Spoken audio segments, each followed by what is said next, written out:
और भाई लोग कैसे हो तुम लोग? एकदम बढ़िया। तो आज हम लोग पढ़ने वाले हैं रिच फॉर द टॉप का पार्ट 1। तो चलो चलते हैं यार, कहानी को शुरू करते हैं। तो चलो मैं तुम्हें लेके चलता हूँ 19वीं सदी में, जहाँ समाज लड़कियों को पैरों की जूती समझता था। मेरे कहने का मतलब यह है कि लड़कों को और लड़कियों को यार इक्वली नहीं देखा जाता था, उनमें डिस्क्रिमिनेशन होता था। ठीक है, वहाँ के हर लोग यही चाहते थे कि उनके घर में एक बेटा जन्म ले, और ऐसे ही परिवार से आज हम भी मिलने वाले हैं। तो चलिए मिलते हैं हरियाणा के एक छोटे से गांव जोनियावास में रहने वाले एक ऐसे ही परिवार से।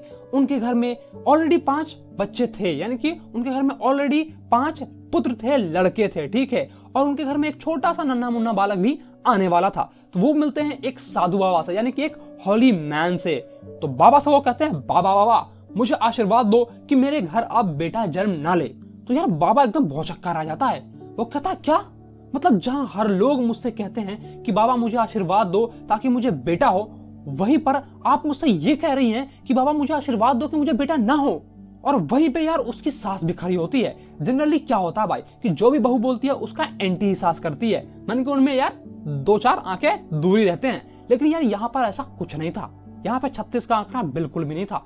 यहाँ पर सास भी जाती है और बाबा को समझाती है कि हाँ बाबा, हमें आप ऐसा आशीर्वाद दे जिससे हमारे घर में बेटी जन्म ले, हम बेटा नहीं चाहते हैं। तो यार बाबा का तो काम है आशीर्वाद देना। वो कहते हैं, तथास्तु, जैसा आपके भाग्य में लिखा होगा वैसा ही होगा, चिंता नॉट।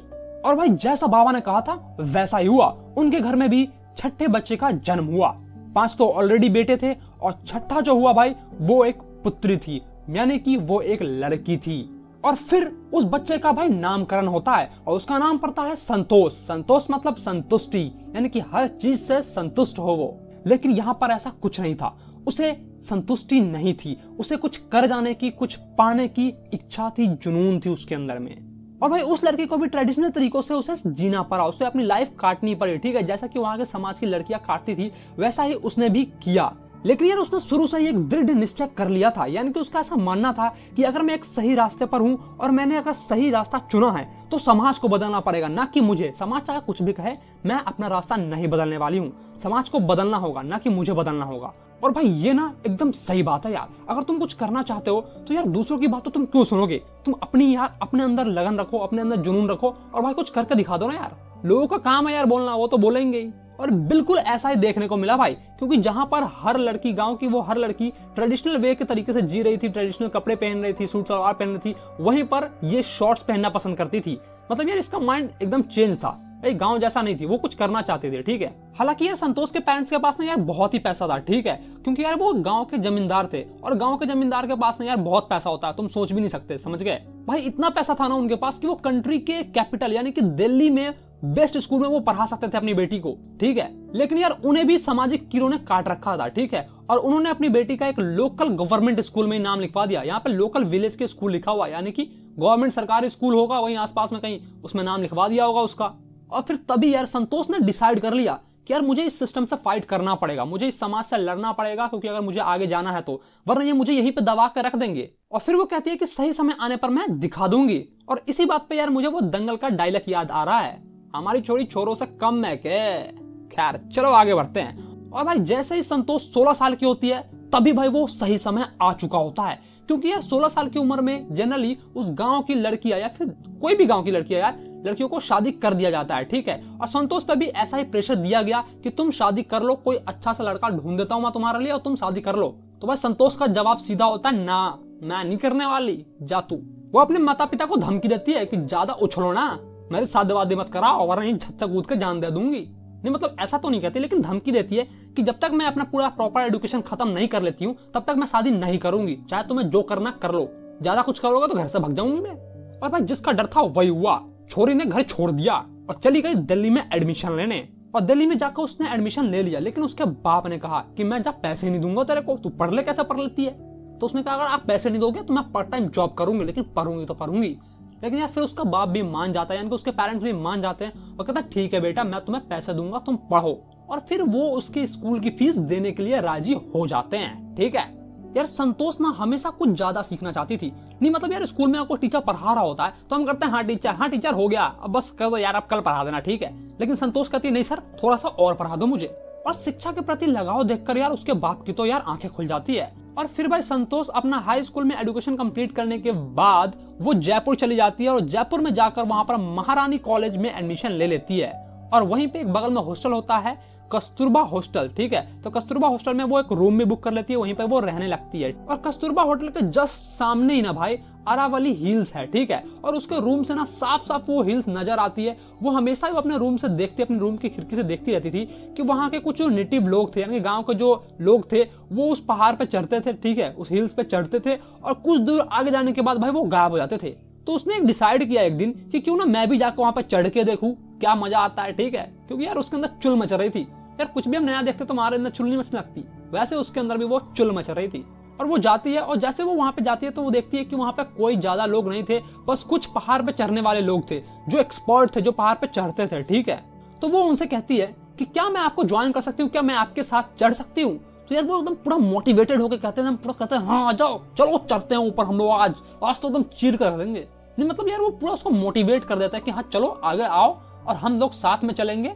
और भाई फिर उस दिन के बाद से यार उसने कभी भी पीछे मुड़ के नहीं देखा। किसने? संतोष ने। और भाई फिर उसने पैसा जमा करना शुरू कर दिया। और भाई पैसा जमा कर करके यार इतना पैसा जमा कर लिया कि उसने एक कोर्स खरीदा, उत्तरी Kashi Nehru institute of mountaineering में जाकर एक कोर्स खरीदा ताकि वो माउंटेन पर चढ़ना सीख सके, ठीक है। और फिर भाई वो कुछ कह रही है तो जरा सुनते हैं वो क्या कहती है, ठीक है। और फिर वो बताती है कि उसका जो जयपुर का कॉलेज था ना भाई वो अप्रैल में खत्म होने वाला था, लेकिन भाई अप्रैल से पहले ही 19 मई को उसका वो खत्म हो गया, ठीक है, वो कॉलेज खत्म हो गया। और जैसे भाई उसका कॉलेज खत्म हुआ उसने सामान वामान पैक किया और भाई 21 को उत्तराकाशी पहुंच गई। हालांकि उसे घर जाना चाहिए था, अपने माँ बाप से मिलना चाहिए था, पैरों का आशीर्वाद लेना चाहिए था और फिर आना चाहिए था, लेकिन भाई ऐसा उसने नहीं किया। वो डायरेक्ट उत्तराकाशी पहुंच गई, ठीक है। और वहां पहुंचने के बाद भाई उसने एक लेटर लिखा और अपने पापा को सॉरी कहा कि पिताजी मुझे आप माफ कर दीजिए कि मैंने आपसे बिना परमिशन लिए ही उत्तराकाशी चली आई हूँ और मैंने यहाँ पर एक कोर्स भी ज्वाइन कर लिया है। वो क्षमा पत्र लिखती है अपने पिता को, ठीक है, अपने पेरेंट्स को। और फिर भाई जैसे ही उसका वो कोर्स स्टार्ट होता है उत्तराकाशी में, ठीक है, वो पहाड़ पर चढ़ना सीखना शुरू कर देती है और बहुत सी साहसिक यात्रा पे भी जाती है। पहाड़ पे कैसे चढ़ते हैं ये स्किल उसने बहुत ही जल्दी सीख लिया, ठीक है। और उसने अपने अंदर ठंड को बर्दाश्त करने की क्षमता भी यार डेवलप कर ली। हाइट पर यार हाइट से डर ना लगना ये भी उसने यार सीख लिया कि कैसे हाइट पे जाकर डरे ना, ठीक है। क्योंकि यार ये सब चीजें बहुत जरूरी है, ठीक है। क्योंकि यार अगर तुम्हें हाइटोफोबिया हुआ, ठीक है, तुम ऊपर गए, तुम्हें ऊपर जाकर डर लगा तो यार तुम्हारी तो पैंट गीली हो जाएगी, है। और अगर तुम्हारे अंदर ठंड बर्दाश्त करने की क्षमता नहीं है भाई तो तुम वहीं पर लुढ़क जाओगे, हैं। तो यार पहले ये दोनों चीजें सीख लो, ठीक है, उसके बाद ऊपर चढ़ना, ठीक है ना। हाँ मुझे पता है कि तुम नहीं चढ़ोगे, हाँ आ जाओ इधर आ जाओ। और फिर भाई वो अपने अंदर एक फिजिकल इंड्योरेंस डेवलप करती है, यानी कि ताकत आ जाती है उसके अंदर में। नहीं वो जिम नहीं जाती है बॉडी बनाने के लिए, ठीक है, वो पहाड़ पे चढ़ते चढ़ते अब उसके अंदर डेवलप हो जाती है भाई, क्योंकि पहाड़ पे चढ़ने में भी यार ताकत लगती है। और भाई उसका मेंटल हेल्थ भी एकदम सही था, ठीक है। उसने अपने दिमाग के अंदर भी यार एकदम जुनून सा भर लिया था कि मतलब चढ़ के तो दिखाना ही दिखाना है। और बार बार उसने अपने आप को साबित भी किया। साबित करने का अर्थ ये है कि उसने अपने आप को प्रूफ किया कि जहां जहां वो चढ़ना चाहती थी, जितने जितने हाइट पे गई वो सक्सेस हुई, ठीक है, वहां से सक्सेस होकर ही आई। और भाई जब से उसने अरावली माउंटेन से कहा कि क्या मैं आपको ज्वाइन कर सकती हूँ, यानी कि सीधा सीधा मतलब ये है कि जब से उसने वो कोर्स खरीदा उसके जस्ट 4 साल बाद 1992 यानी कि 1992 में वो 20 साल की हो जाती है। और 20 साल की उम्र में यार उसने वर्ल्ड रिकॉर्ड अपने नाम दर्ज करा लिया।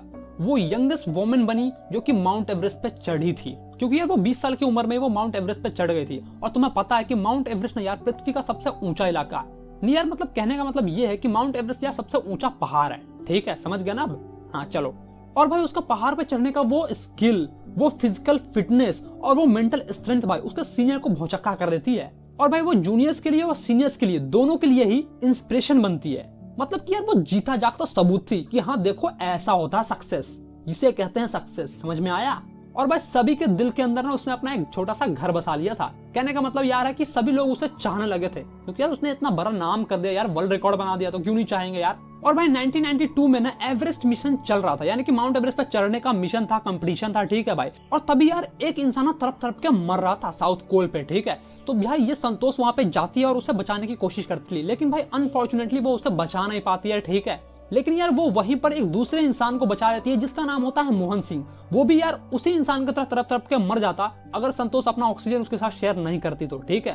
और भाई 12 महीने के अंदर महीने संतोष को इनवाइट किया जाता है इंडो नेपालीज वुमेन्स एक्सपेडिशन में। कहती है कि आओ हमें ज्वाइन करो, और संतोष उसे ज्वाइन भी करती है। और उसी दौरान भाई संतोष ना दूसरी बार माउंट एवरेस्ट पे चढ़ जाती है और फिर दूसरी बार चढ़ने का भी वर्ल्ड रिकॉर्ड अपने नाम दर्ज कर लेती है। ठीक है, वो एक ऐसी औरत थी भाई जिसने दूसरी बार माउंट एवरेस्ट पे चढ़ा था। मतलब यार दो बार माउंट एवरेस्ट पे चढ़ना इट्स नॉट इजी यार। ठीक है, मतलब बढ़िया, काबिल तारीफ है भाई, समझ रहे हो तुम। और भाई इंडिया को भी प्राउड फील होता है इस लड़की पे, क्योंकि यार इसने 2 बार वर्ल्ड रिकॉर्ड बना लिया और माउंट एवरेस्ट पे चढ़ गए। तो भाई इसलिए इंडियन गवर्नमेंट उसे शाबाशी देती है, कहती है वाह बेटा तूने इंडिया का नाम रोशन कर दिया। और भाई उसे पद्मश्री से सम्मानित किया जाता है। इंडियन गवर्नमेंट उसे पद्मश्री देती है। और भाई पद्मश्री लेकर और ये सब चीजें कर कर भाई उसकी खुशी का तो ठिकाना ही नहीं रहा भाई। मतलब यार वो 7वें आसमान पे थी, समझ गए। मतलब यार वो on top of the world थी। ऑन टॉप ऑफ वर्ल्ड यहाँ पे एक फेज है, ठीक है, जिसका मतलब है कि वो बहुत ही ज्यादा खुश थी।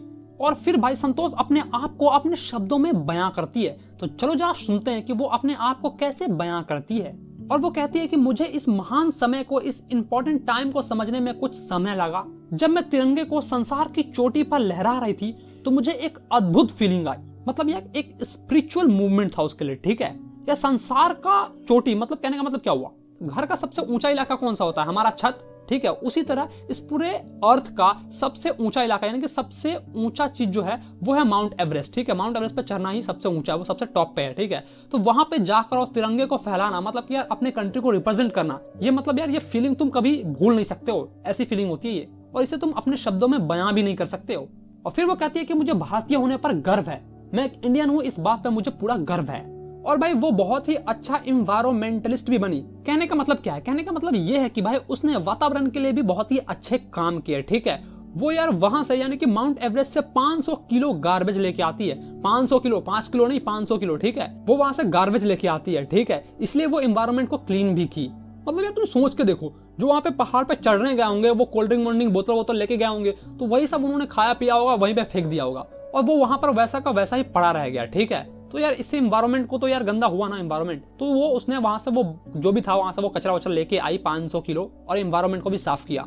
यार कहानी सुनने में तो एकदम फिल्मी लगता है। ठीक है, नहीं मतलब यार जहाँ के लोग बेटी को नहीं चाहते हैं, ठीक है, वहां एक ऐसा परिवार आता है जो बेटी को चाहता है, जो चाहता है कि उसके घर में बेटी हो, बेटी जन्म लेती है और फिर भाई उसकी शादी होती है। मतलब यार गजब, यार फिल्मी लग रहा है, कोई फिल्म का राइटर ने लिखा है इसे। ठीक है, लेकिन यार ये सच्चाई है। ठीक है, ये एक रियल लाइफ से इंस्पायर होकर ये स्टोरी लिखी गई है। समझ गए ना तुम, तो तुम भी कुछ करके दिखाओ। ठीक है, तो यार वीडियो कैसा लगा तुम मुझे नीचे कमेंट में बताओ, और तुम्हारी क्या ही इच्छा है, यानी कि तुम अपने जीवन में क्या बनना चाहते हो वो भी तुम मुझे नीचे कमेंट में लिखो, और वीडियो को अपने सारे दोस्तों के साथ शेयर करो। ठीक है, और पार्ट 2 देखने के लिए अगर तुमने अपने भाई का चैनल सब्सक्राइब नहीं किया तो क्या कर रहे हो भाई लोग, चैनल तो सब्सक्राइब कर लो। ठीक है, चलो तो मैं मिलता तुम्हें पार्ट 2 में।